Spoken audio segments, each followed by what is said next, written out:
Hey guys, welcome back to the channel, and if you haven't already, hit that thumbs up button and that subscribe button and join the Couch Gang. Okay, so the first thing you're going to do is you're going to get that surface that you're going to be installing the vinyl on clean. So just a bucket with some car soap and water. You're going to clean that area with a sponge, or if you have like one of those mittens, clean that area, rinse it off, and make sure that it looks spotless.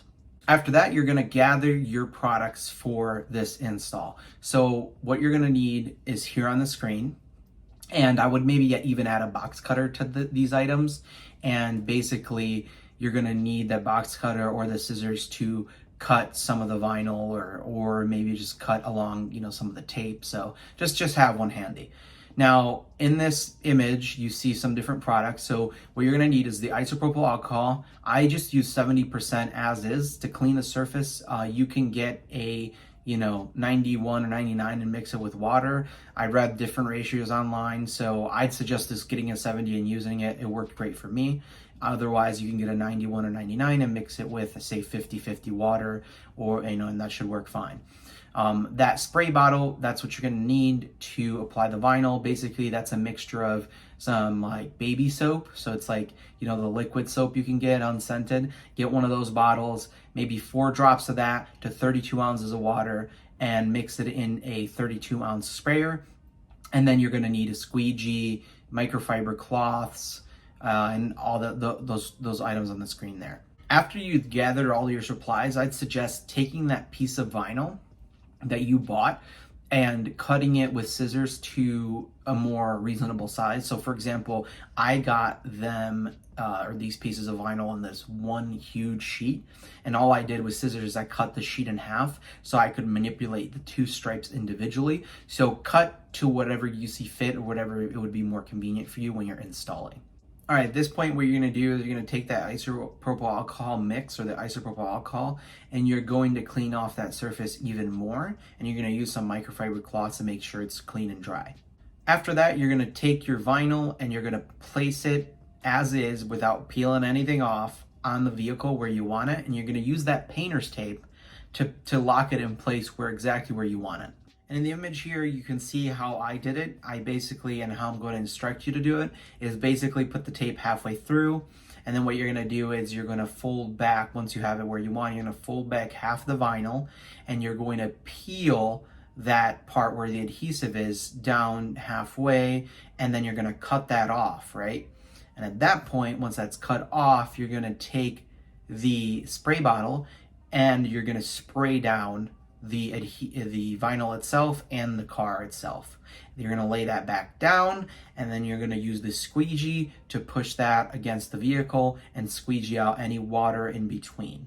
Once that half of it's done, what you're going to do is you're going to then peel the other half back that is not done, and then you're going to do the same thing you did with the other side. You're going to peel off the adhesive part, you're going to squeegee it out until it's fully squeegeed out, right? So you're gonna squeegee the whole thing, make sure there's no liquid at all left underneath the vinyl, in between the car and the vinyl. Once that's done, you take the spray bottle again with the same soapy solution, and you're gonna spray down the top of it.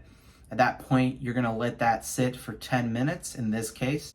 Then what you're gonna do after 10 minutes is you're gonna peel that, and you're gonna peel it at a very steep angle, like I'm showing this in this image. And you're going to peel it very slowly.